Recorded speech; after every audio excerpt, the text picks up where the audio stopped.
Majesty. Peace, love, and light. Islam. I've spoken to some Moors who are not a part of any house, and they were asking about business in your jurisdiction. How would they go about doing business in your jurisdiction? All right, in our jurisdiction, they would like to establish a business or do business. Which one? I'm not quite sure. They would like to establish business in your jurisdiction. To establish business in the Amexem-Empire jurisdiction, the first stop is Department for the Archives. They have to do a search to find out whether or not the business name that they're looking to acquire is available or is it already in use in the Amexem-Empire jurisdiction and venue. So that's the first step. Once they have gotten authorization to use that particular name, then they go to the Imperial Power and Industry Agency, where the business registrar is located. And they would file the paperwork to establish that particular business in the Amexem-Moor-Empire jurisdiction and venue. Now, the next step after they've been authorized to have that business established is to acquire their sovereign copyright and trademark for their logo and business name. So that way, that's already covered. Now, we don't let them proceed to do particular things until they have covered all of those steps. And in the Amexem-Empire jurisdiction and venue, when parties acquire the sovereign copyright, they get the trademark at the same time. And unlike other jurisdictions and venues, ours do not expire. They are heirlooms. So that is the initial minimum that has to be done to start that particular process. Now, depending on what the business function is doing, will determine whether or not they're going to health and file therapy, journey travel and transport, agriculture, department for the inspections, a whole host of other departments come into play depending on what they're doing for various certifications. Maybe they're doing food handling, so they have to have food handling and storage training and certification for that.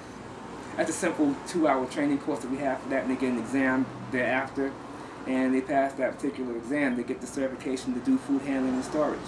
So that's one of the suggestions I can, or rather example I can give you along that particular continuum. Now, once parties establish their business, it's a matter of putting their business model out and operational underway.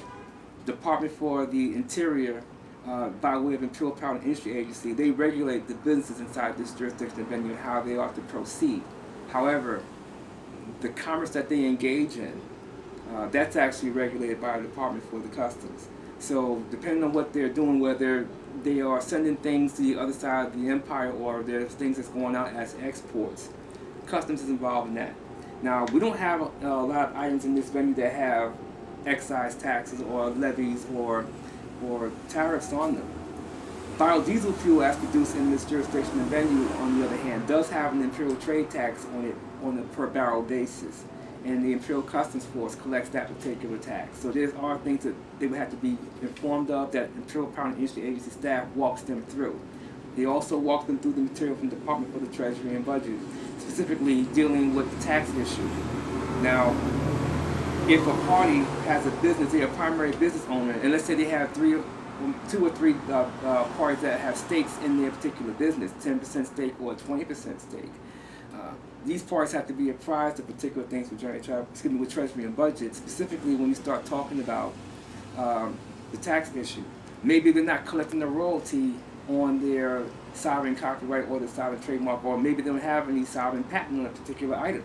So they're not collecting a royalty, so they're not using what we refer to as a TBTX5 form. They're using the standardized non-itemizing TBTX4 form. Maybe they're collecting a royalty off of the sovereign trademark or the sovereign copyright or sovereign patent. Well, if it's a business that we're talking about, that particular business has a 10% tax in this jurisdiction on their particular royalty. If it's a natural person that happens to have, that happens to be collecting royalties as well, the natural person pays a 1% tax on that royalty. However, again, the business function pays a 10% tax. And in short order, that's really the best way I can answer your question in summary. Do you have a follow-on question? For further questioning, Your Imperial Majesty, concerning the actions one must take to do business in the jurisdiction, Yes. who is the point of contact for The that? Imperial Power and Industry Agency is the point of contact for all business being established. So that basically is the Imperial Power HVAC Operations Director, Distinguished Noble Raida Al-Sabur Ali-Il.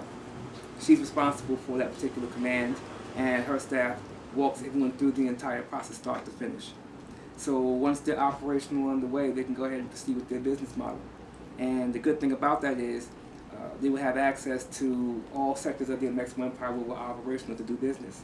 So you would have, for example, let's say someone's looking to establish a business inside the Amexem-Moor-Empire that produces fezzes, or they produce garments. We have load brokers that actually move their material at bulk rate, and we also have extra regnum that serves as a buffer, ISA court, at least in Sector 4 of the Amexem-Moor-Empire. They are a bulk supplier from Sector 4. So, and that's the best way I can really answer that question. Anyone can contact us at any given moment via any of our sources for contact, and we can help them to get the process started. That's the best way I can really answer your question. Thank you very much. Peace, love, and light to you, and Islam. Do we have any additional questions? Yeah, I just want to do my one. Islam, pardon me. Second Lieutenant, again, thank you for your question. I look forward to working with you on other things as well in due course. Very well, Ensign. What is your question?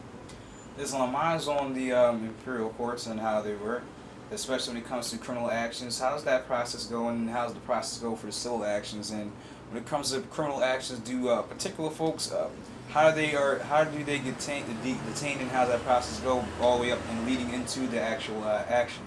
You just couldn't ask me a simple question that would take me 5 minutes to respond to. You want me to give a 45-minute training instruction in the course of 3 minutes. Why don't you break that down and let me respond to a portion of it, and I'll do other portions in subsequent questions. That's the way you asked it. You're asking me to cover things from start to finish in an unbroken chain. That's a lot of material there. Well, all right. Well, how do the imperial courts work when it comes to an accusation term for the criminal action? A party being accused of a crime. Yes. Did the crime occur on the high seas or on dry land? We'll start with the high seas first. I think that would probably be most interesting. The Imperial Customs Force is responsible for sea law enforcement in the Amexem-Empire jurisdiction and venue. The Imperial Sea Defense Force may very well come across parties that have engaged in the crime or to be accused of engaging in the crime. They may very well acquire them and take them into custody. However, they turn them over to the Imperial Customs Force anti-crime, and they are brought ashore.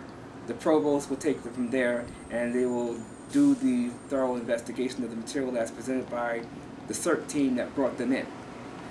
Thereafter, if the lieutenant commander that is responsible for that particular prosecution, if it happened on the high seas, it will happen before the Amexem-Moor-Empire Imperial Court in the maritime term, not in the criminal accusation term on dry land, not in the civil accusation term on dry land. It will occur in the maritime term of the Imperial Court in Part 1. Part 1 is for criminal accusations before the maritime term, and Part 2 is for civil accusations before the maritime term. So once they're in there, the party that is being accused will have the right to determine how they're going to have that accusation for them to respond to. It's either going to be by way of common law or it's going to be by way of Sharia law. And if that party does not choose which one it's going to be, it will be chosen for them, and the basic is common law with maritime term attached to it. So there will be maritime terminology that will be dealt with therein that common law term. Because there are things that happen in common law that occur differently in maritime. But since things happen on the high seas, there are elements of maritime term that have to be dealt with from a particular language aspect, because it does go to process, protocol, and procedure. So that is generally, in short form, how that would go. Now, your following one question Would be on dry land. on dry land. All right. So rephrase your question, and I will answer your question for how we proceed on dry land. How would a process for the accusation go for the criminal term on dry land? The party again being accused, at this point, it can be the Imperial Investigation Service, it could be Imperial Customs Force, it can be Imperial Security Service. Any particular arm that's responsible for anti-crime operation may bring a party in for that party to have to answer an interview. And from that interview, that material may very well be taken to a district prosecutor from Department for the Law and Justice. That party may elect to bring that criminal accusation before the Amexem-Moor-Empire Imperial Court to see whether or not there's enough information to proceed forward on. And if that holds true, then that party will come in to face the criminal accusation because there'll be warrant of law for it, there'll be authority of law, and apparently there's enough merit to proceed. As a result, that particular party will be given the opportunity to answer whatever they're being accused of by way of common law or Sharia law at their choice. If they elect not to choose which one, the default, again, is in fact common law, as specified in Article 3 of the Amexem-Empire Constitution. So, in a nutshell, that's the best way for me to answer that particular question. Do you have a follow-on before I take my leave? Sure. I would like to know how it works on the civil term on dry land. Matter of fact, no, I would like to know how it works on the maritime first. This, when it comes to when you have products going back and forth on sea, if anything should happen to your products on said vessel, how would accusations work in that term? That's a civil issue. Maybe there's an in-choke lien involved. Maybe there's not an in-choke lien. Is there a salvage or a co-salvage involved? That's a very broad question. It will take me 5 hours to even go into a piece of that.